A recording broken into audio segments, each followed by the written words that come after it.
지금부터 제56차 국민의당 최고위원 회의를 시작하겠습니다. 먼저 안철수 당대표님의 개회 선언이 있겠습니다. 56차 최고위원 회의 시작합니다. 이어서 안철수 당대표님의 모두 발언입니다. 경남 밀양의 한 요양병원에서 26일 화재가 발생해 11분이 부상당했다는 소식입니다. 얼마 전 제천 화재 참사가 있은 지 얼마 되지 않은 시점에 사고가 났습니다. 안타깝게 생각합니다. 소방당국은 신속한 진압과 함께 인명피해가 없도록 구조작업에 총력을 다해 주시기 바랍니다. 22살 한국 청년 정현이 우리를 다시 감동하게 만들었습니다. 정말 얼마 만에 가슴 뜨거운 순간이었는지 모르겠습니다. 16강전, 8강전에서 보여준 그 실력이 우선 우리를 벅차게 했지만 무엇보다도 그가 보여준 거침없는 자기 표현과 자신감이 대한민국의 미래라면 좋겠다는 생각들 하셨을 겁니다. 그래서 보고 있나? 라는 그 메시지가 더 크게 다가왔을 겁니다. 우리 젊은이들, 정부가 나서서 쓸데없는 일 하지 않으면 이렇게 잘합니다. 감동의 명장면 운운하며 평창올림픽 여자 아이스하키 단일팀을 강행하고 메달권 박, 비인기 종목의 서름 씻을 것이라며 스포츠 정신을 깎아내리고 알바하면서도 4년간 구슬땀 흘려온 선수들에게 상처를 준 문재인 정부 부끄러워할 줄 알아야 합니다. 정치가 스포츠 위에 있다는 생각 버려야 합니다. 올림픽에서 뭔가 업적을 남겨 지지율을 높여보겠다는 망상부터 버려야 합니다. 올림픽 출전 선수 자격도 제대로 확인하지 않아 동생의 한을 풀겠다며 피나는 노력을 해온 빙상의 노선영 선수가 출전도 못하게 된 걸 보면서 국민들은 기본이나 제대로 하라고 한숨 쉬고 계십니다. 제발 정신 똑바로 차리기를 다시 한번 당부합니다. 오늘 오후 테니스 황제라 불리는 로저 페더러와 4강전을 앞두고 있습니다.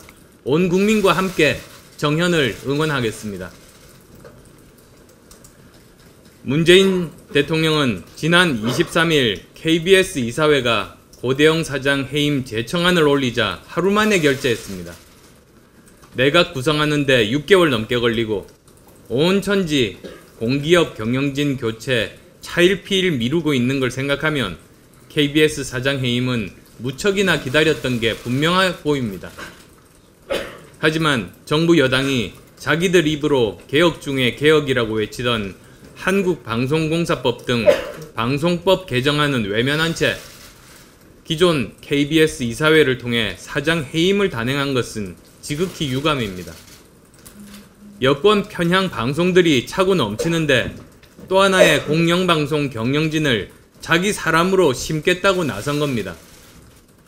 최우선 개혁 과제라며 대선 때도 여러 번 약속했던 방송 관련법은 집권과 동시에 쓰레기통에 보내고 노조가 요구한다는 이유로 KBS 사장을 해임한다면 이것은 공영방송을 대선의 최대 전리품으로 여기고 있다는 증거일 것입니다. 지난 2008년 이명박 정권이 KBS 사장을 해임하자 현 여당이 헌법 무시 쿠데타라고 비난했던 사실을 기억은 하는지 모르겠습니다. 방송법 개정안은 사실상 폐기 처분하고 새로운 방송 적폐를 만들어가고 있는 정부 여당의 내로남불은 모자나 국민의 심판을 받게 될 것입니다. 조만간 출범하게 될 통합개혁신당은 방송법 개정안의 조속한 국회 통과를 최우선 과제 목록에 올릴 것이고 어떤 정당과도 협력해 법 개정을 완수해 반드시 공영방송을 권력의 손아귀에서 국민의 품으로 돌려드릴 것입니다. 마지막으로 암호화폐 관련해서 한 말씀 더 드리겠습니다.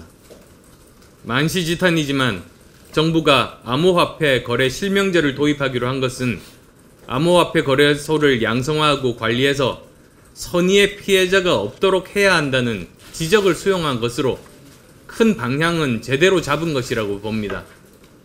하지만 정부가 규제 입장은 변함없으면서 겉으로만 자유를 내세운 채 은행에게 관리 의무 등 규제를 떠밀다시피 하면서 은행들은 신규 계좌 개설에 선뜻 나서지 못하고 있는 상황입니다. 특히 암호화폐 거래소 이용 중에 발생하는 오류와 투자자 피해 등에 대해서는 아무런 대책도 내놓지 못하고 있습니다. 이는 암호화폐 투기를 막기 위해 시급하게 미봉책을 내놨을 뿐 아날로그 시대의 사람들이 디지털 시대에 부합하는 의사결정을 못 내리고 있기 때문입니다. 이러한 상황이 계속되어서는 안 됩니다. 용어부터 제대로 정의해야 제대로 된 정책이 나옵니다. 가상화폐가 아니라 정확하게 암호화폐라고 하고 정책적 논의를 시작해야 합니다. 거래소 관계자, 투자자들과 함께 논의하십시오.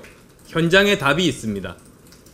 함께 논의하고 작전하듯 갑작스런 규제가 아니라 언제 어떤 조치를 할지부터 발표해 시장에 예측 가능성을 주기 바랍니다. 정부가 계획을 세우고 앞에서 끌고 가는 산업화 시대는 지났습니다. 민간이 자율적으로 창의성을 발휘하도록 지원하는 제도를 만드는데 집중해야 합니다. 더 이상 국가주의는 통하지 않는다는 점 명심하기 바랍니다.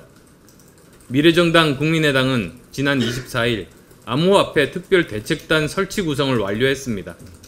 특별대책단을 통해 정부의 암호화폐 대책을 철저히 점검해 나가면서 4차 산업혁명 시대에 맞는 대안 마련에 나서겠습니다. 추운 날씨가 걱정입니다. 그런데 더 큰 걱정거리는 문재인 대통령의 경제관입니다. 일자리는 민간이 만드는 것이다. 시장에 맡겨야 한다는 식의 고정관념이 정부 부처에 남아있다. 이렇게 장관들을 문재인 대통령께서 다그쳤습니다. 일자리는 민간이 만든다. 일자리는 시장에 맡겨야 한다. 이것은 고정관념이 아니라 매우 기본적인 경제의 원리입니다. 버려야 될 고정관념이 아니고 지켜야 될 원칙인 것입니다. 대통령의 책은 동그라미는 둥글어야 한다는 고정관념을 버려라. 세모난 동그라미를 만들어라. 라고 요구하는 것과 다르지 않습니다. 엉뚱한 지침을 내리고는 왜 성과를 내지 못하냐고 닥달해봐야 소용이 없습니다. 참으로 우려되는 것은 공무원들이 대통령의 성화에 못 이겨서 무리를 하다가 상황을 더 악화시키는 결과를 초래하는 것입니다. 이 우려가 현실이 될 가능성이 더 높아졌습니다. 도무지 이해하기 힘든 것은 대통령이 지금 있는 공무원들도 일을 제대로 안 한다고 나무라면서 17만 명의 공무원을 더 뽑겠다고 하는 것입니다. 문재인 대통령은 공무원들이 고정관념에 빠져 있으니 17만 명을 더 채용해서 일을 시켜야 한다고 생각하는 것 같습니다. 그러나 17만 명이 아니라 170만 명을 더 증원을 해도 세모난 동그라미를 만들 수는 없는 것입니다. 청년 일자리가 절망적인 이유는 특단의 대책이 없어서가 아니라 대통령의 인식이 바뀌지 않기 때문입니다. 문재인 대통령께 간곡하게 부탁드립니다. 상식적인 목소리에 귀를 여시기 바랍니다. 제가 모두 발언을 통해서 여러 차례 기초의원 선거구제 문제를 지적했습니다. 이것은 결코 지역적인 사안이 아닙니다. 이 자리에 와 계신 기자 여러분만이라도 이 문제에 귀를 기울이시고 여론 조성에 협조해 주시기 바랍니다. 심상정 정의당 대표 그리고 민주당 소속의 이재명 성남시장까지도 이 문제를 직접적으로 거론하고 있습니다. 기초의원 선거구 획정에 대한 태도야말로 문재인 대통령과 민주당이 진정한 적폐청산의 의지를 가지고 있는가 이것을 판단할 수 있는 기준이 됩니다. 현재 서울시 선관위가 기초의원 선거구를 4인 선거구로 통합한다는 제안을 내놓았고 여기에 대해서 자유한국당은 노골적으로 반대를 하고 있습니다. 더불어민주당은 여기에 편승하고 있습니다. 한 선거구에서 4인까지 뽑는 중대 선거구가 도입된 것이 벌써 13년 전인 2005년입니다. 그런데 4인 선거구를 2인 선거구로 쪼개서 거대 양당이 사이좋게 한 석씩 나눠 가져왔습니다. 그 결과 지난 2014년 지방선거에서 서울 은평구의 기초의원들은 42%가 무투표로 당선되는 웃지 못할 일이 벌어졌습니다. 거대 양당이 독식할 수 있는 구조를 만들어놨으니 기초의원들은 주민들의 눈치를 볼 이유가 없습니다. 이렇게 지방자치가 병들었고 급기야 기초의회를 폐지하자는 목소리가 높아지고 있는 것입니다. 민주당은 2인 선거구제는 적폐다라고 일갈한 이재명 성남시장의 지적을 아프게 받아들여야 됩니다. 지금 원내는 5개의 주요 정당이 있는 다당제가 현실이 되었습니다. 이런 상황에서 기초의원 2인 선거구제를 고집하는 것은 양당 독점 체제를 유지하겠다는 심산입니다. 민주당이 자유한국당을 적폐라고 하면서 적폐 제도를 지키기 위해 적폐와 연대하는 진짜 적폐 연대를 하고 있는 것입니다. 민주당은 기초의원 4인 선거구제에 대한 입장을 명확히 밝혀줄 것을 강력하게 요구합니다. 민주당이 자유한국당의 갑질에 은근슬쩍 엎혀가려는 비겁한 짓을 하면 적폐청산의 대상이 될 것입니다.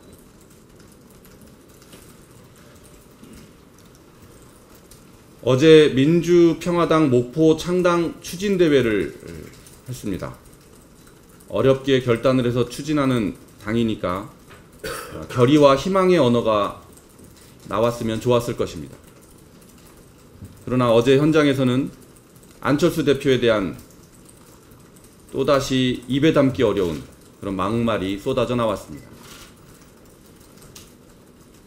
핵으로 우리를 위협하고 있는 북한의 김정은에게도 적폐 대왕인 홍준표에게도 하지 못할 막말을 자기가 소속된 당의 대표에게 서슴없이 하고 있습니다. 그런데 한 가지 걱정이 있습니다. 호남의 중진들은 자신들을 호남의 대표라고 말씀하고 있습니다. 자신들이 등을 돌리면 호남을 버린 것이다 라고 또 말씀하고 계십니다. 호남의 대표라는 분들의 입에서 시정 잡배만도 못한 막말이 나오는 걸 보고 비호남의 국민들은 호남 정치인들은 다 저런가 이렇게 생각하고 있다는 것입니다. 그런 인식이 더 굳어져 가고 있습니다. 호남의 대표라고 주장하시는 중진 의원님들께 부탁드립니다. 한 입으로는 김대중 정신, 호남의 정신을 말씀하시면서 다른 입으로 막말을 하시는 것은 호남 국민과 호남 정신에게 큰 상처를 입히는 길임을 꼭 잊지 마셨으면 좋겠습니다. 대표님께서도 아까 말씀하셨는데 정현 선수가 정말 모처럼 국민들이 짜증나는 일만 있었는데 신나게 만들었습니다. 이 신나는 기를 받아서 평창올림픽에서도 우리 대표 선수들이 대한민국 국민의 우수성을 유감없이 발휘해 주기를 기대하면서 힘찬 응원을 보냅니다. 그러나 이 평창올림픽과 관련해서 안보에 관련된 말씀을 하지 않을 수가 없어서 한 말씀 드리겠습니다. 엊그제 정치권의 막말 수준이 너무도 심각해서 개탄스러움을 금할 길이 없다는 말씀을 드렸습니다.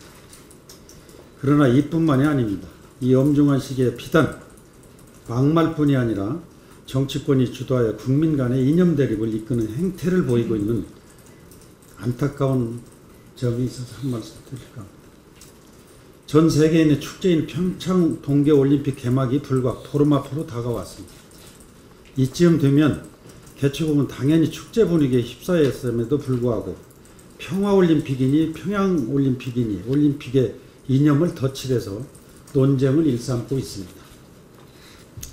자유한국당 홍준표 대표께서는 청와대를 향해서 친북 좌파 운운하며 현송월 박람은 평창올림픽이 평양올림픽으로 상징된 사건이라고 말해 논쟁에 불씨를 지피는 한편 이에 대해서 정부 여당은 마치 북한하고 싶은 대로 다라는 태도를 견지하며 이를 평화올림픽으로 포장하고 있습니다.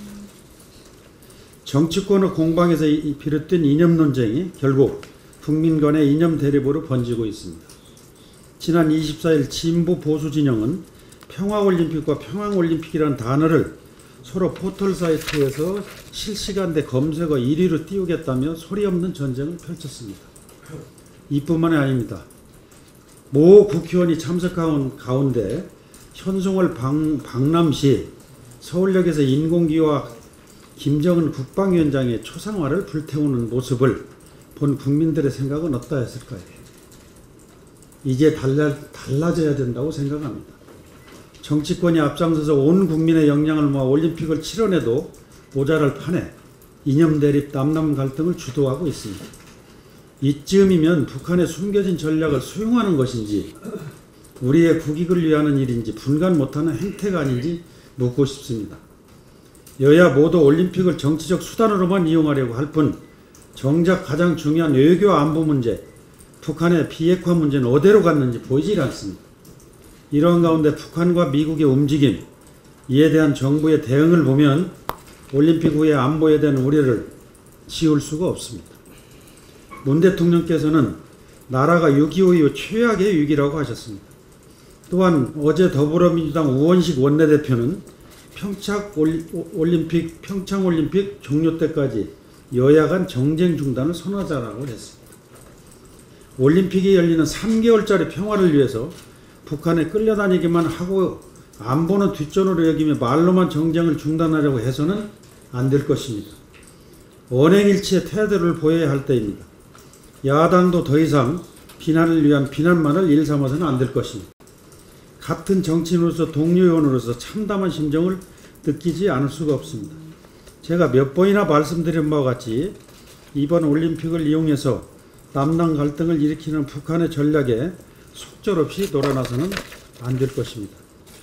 삼수 끝에 치러지는 평창올림픽이 평화롭게 치러져야 한다는 점에 동의하지 않는 국민은 아무도 없을 것입니다. 그럼에도 불구하고 우리 국민이 우려하는 것은 위장평화공세를 통해 올림픽을 체제선전의 수단으로 이용하는 북한의 전략입니다. 북한이 건군제를 평창 전야제인 2월 8일로 변경한 것은 올림픽 평화정신을 훼손할 뿐만 아니라 연합훈련을 미루고 북한을 평화의 장으로 이끌어준 국제사회에 대한 도전이며 도발행위입니다. 정부는 지금이라도 올림픽 전야에 치러질 열병식 준비를 중단하는 입장을 북한에 분명히 전달해야 할 것입니다. 정치권도 여야 모두 평창올림픽을 둘러싼 소모적 이념 논쟁을 중단하고 국민 분열을 막아야 할 것입니다. 정부가 국민의 의사를 북한에 명확히 전달할 수 있도록 힘을 실어줘야 할 것입니다. 미국과 국제사회가 수차례 경고하듯 재앙은 올림픽이 끝난 3월 말에 올 수 있습니다. 정확한 진단이 있어야 올바른 처방을 할 수 있고 올바른 계획을 짤 수 있을 것입니다. 현 시점에서 여야가 초당적으로 협력해서 한미 간 공조하에 앞으로 있을 북한의 위협에 철저히 대비해야 할 것입니다. 코앞의 이익에 눈이 멀어 국가의 운명을 달리하는 우를 범하는 일이 결코 있어서는 안 될 것입니다. 안보는 국민과 국가의 생존을 결정하는 문제이기 때문에 시행착오, 예행연습, 다시라는 단어 등은 있을 수 없음을 여야 모두 가슴 깊이 새겨야 할 것입니다. 이상입니다. 회의를 비공개로 전환하겠습니다. 날씨가 춥습니다. 언론 여러분 건강 조심하십시오. 수고하셨습니다. 지금부터 회의를 안철수 당대표님께서 주재하시겠습니다.